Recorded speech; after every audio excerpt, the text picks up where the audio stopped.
Hello, how do you do?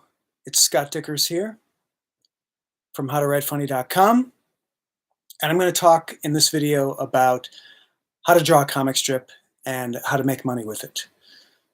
I started in comedy doing comic strips. I started when I was very young, fresh out of high school. In fact, I did a comic strip in my high school newspaper, and then I left high school and tried to sell comic strips to major newspapers. It took me many years to figure out how to do it. Ended up self-syndicating my own comic strip, made a very comfortable living drawing comic strips and syndicating them to newspapers, selling t-shirts, selling books, etc. Now, the world has changed a lot since I did that. I drew my daily comic strip from roughly 1988 to roughly 1998, and there was no internet, but a lot of things have stayed the same, even though many things have changed. So my comic strip, by the way, was called Jim's Journal, and this is the Treasury that I put out. There it is, backwards. And these are a couple of the other books that I put out over the years. And very proud of that work, very excited about it. And because I did it for so many years, I know this world inside and out. And someone asked me the other day, like, how do I make money from a comic strip? How do I start doing a comic strip? And I thought, okay, I got to address this, and I got to put down as much information as I can about it to help anyone out who's starting on this journey. And I want to save you some time. I want to save you a few years. Okay, first thing, you don't have to know how to draw. That's the first big myth I want to bust about drawing comic strips. You don't have to know how to draw. Look at my comic.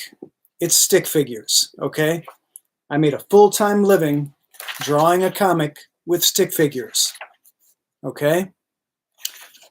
Diary of a Wimpy Kid, a comic influenced by my comic, also doesn't really take a lot of drawing skill to draw those characters. Matt Groening didn't know how to draw. He drew essentially funny-looking rabbits with one ear.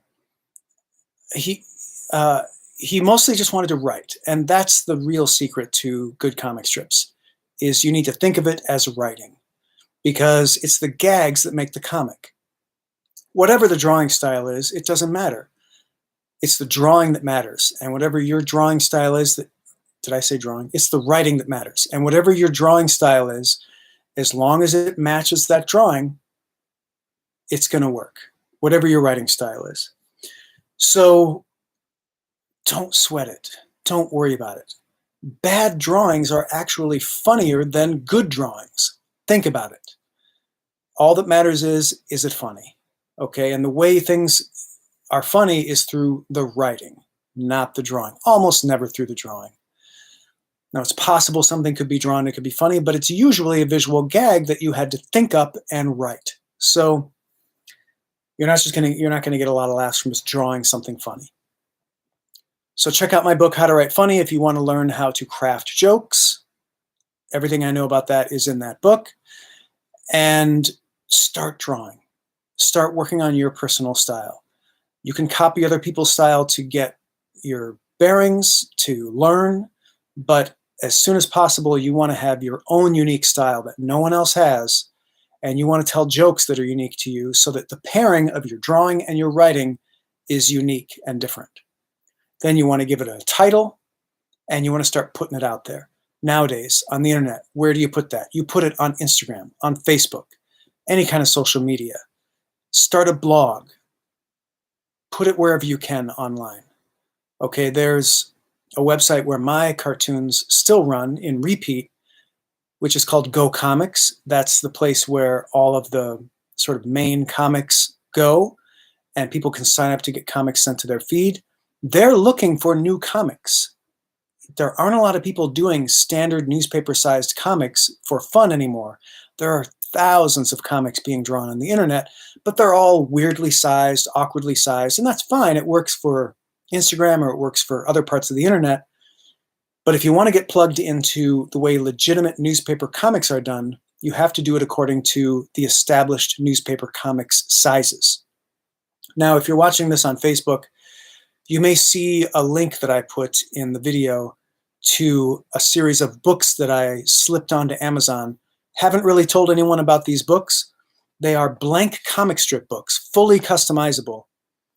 And these are mostly for fun. If you want to draw comics for fun and you don't really want to be a professional, I produced several. This black part, I tell you in the description exactly what kind of pens to use, and you can draw something new on here. So here's an example of one I did where I drew this original cover for this book. So a lot of the how to draw comics books or draw your own comics books on Amazon, I noticed had all sorts of fancy, colorful colors, and they weren't fully customizable. When I was starting out, I would have loved to make a book that was fully customizable, had my name and my title on the cover, no one else's, and my cartoons on the inside. So that's what these books are. That link is going to go up on this YouTube video after it's live, and it'll be under the Facebook video as well if you want to check those out. They make a great gift. Okay, end of sales pitch. The reason I bring up those books in this video is that if you want to learn the standard sizes for newspaper comics, you can look those up and you can draw, you can make a template and you can trace that. You generally want to draw a comic about twice the size that it's going to end up. But when you're just coming up with ideas for a comic, you're going to want to just roughly sketch those. These books are perfect for that, for just sketching out ideas. Because when you sketch out an idea, sometimes it's the drawing is part of it. Sometimes the pacing of how the panels lay out is going to be a part of it. It's handy to have those pre-made boxes to do your ideas. So if that would help you, I hope these books help you. So you've got your idea, you've got your drawing style, and you've got your humor style, and you've figured out what size you're going to make your comic. Is it going to be a single panel? That's like The Far Side or a New Yorker comic. Or is it going to be a 3-panel, which is like Garfield? Or is it going to be a 4-panel, which is what Calvin and Hobbes usually was, and also Beetle Bailey and Bloom County, so many others were 4-panel comic strips. 4-panel works in newspapers because you can split it in half and you can stack them, which a lot of newspapers do. 3-panel comic, you can't do that. And then again, the Sunday strips are all, there's a very particular specifications for that. Those are all explained in these books, and you can size your own and trace out. What I used to do is trace it out on a piece of cardboard and then cut it out. So whenever I would draw my comic, I would place the cardboard down and I would just outline the cardboard, and boom, I had my outline for my comic. But once you've got your comic strip and you've got it out there and you're publishing it, you want to do it regularly. You want to get your comic out there as regularly as possible. And it's going to be a time commitment. So I invested several years in building fans for my comic. I invested several years sending comics out to places to see if they would run them. The internet makes that time a lot quicker. You can put your cartoons on Facebook or Instagram, and you can start building readers really quickly. So, but don't get in the mindset of, I can do this quick. This is not like a get-rich-quick scheme. This is a scheme for somebody who's really interested in drawing comics and wants to do it right, wants to save time, wants to make money at it sooner rather than later. It's going to be really tough to make money drawing a comic for a newspaper nowadays because all the newspapers are online. They still pay for comics, but the real money is in ancillary products. That's why you need to be on social media. You should have an email list so you can build fans.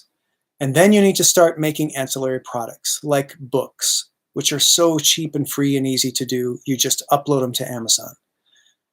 And t-shirts. There are so many companies that do print-on-demand t-shirts.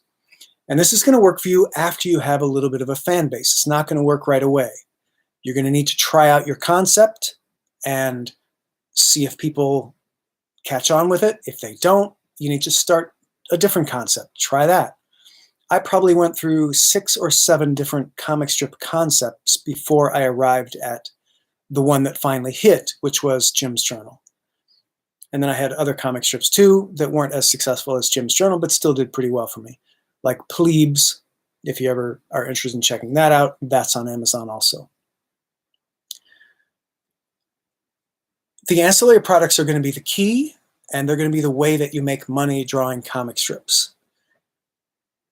If you do really well selling books, selling t-shirts, selling ancillary products, maybe you can have a subscription model for your comic strips. Maybe you can do a Patreon. Once you get to that point, you have a certain number of fans, then you can go to a place like Go Comics and you can submit your comic to them. Now they pay for comics, and it's a percentage of ads that you get paid on Go Comics. And the big syndicates are obviously watching Go Comics. They're looking for new comics there. So in my day, you had to package up your comics and send it away to the big syndicates, Universal Press, United Features, Washington Post Writers Group. These were King Features. These are like the big syndicates. Now, you just need to put your comics online, work your way up to putting them on a place like Go Comics that will feed your comics to interested audiences, and know that those syndicates are going to be watching those spaces for new comics. And if ever anybody wanted to snatch up a new comic for newspaper syndication, which would be another revenue stream, that's where they're going to look. They're going to look for a comic that already has an audience. They're not going to take a chance on some new comic that hasn't been tested before. So that's basically it. There's so much more nuance about how to structure gags, how to draw characters, how to position them on the panel. Don't really have time to go into all that here.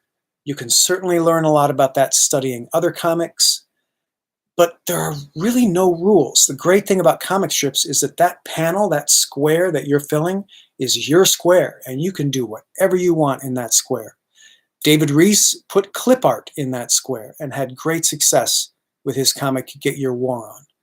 There are so many cool new avant-garde comics that repurpose photographs or use mostly writing, almost no drawing at all. Matt Groening used to do that a lot in his comic strip before he started The Simpsons. Check out his comic strip, Life in Hell, if you don't know about it.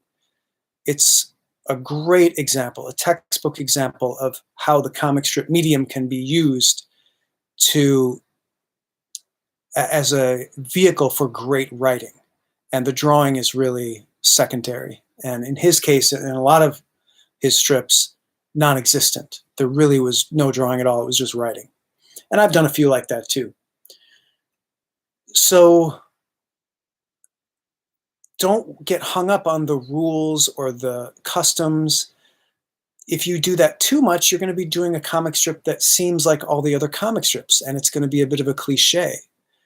So you want to find something that works, something that people are responding to, and something that uses the language of the comic strip medium, but that is unique and different and is something that we haven't seen before.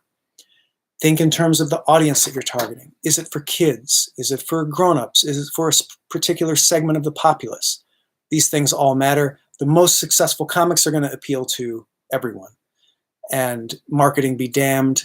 Let the marketing people figure out what particular demographic your comic appeals to. Your goal is to appeal to as many people as possible.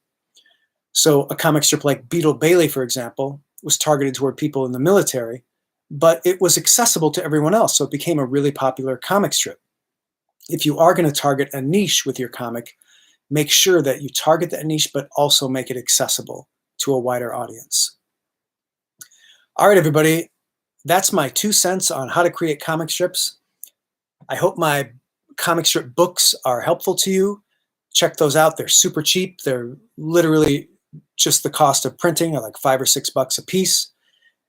And check out my comic strip books, the Jim's Journal series, the Plebes book, and check me out on gocomics.com.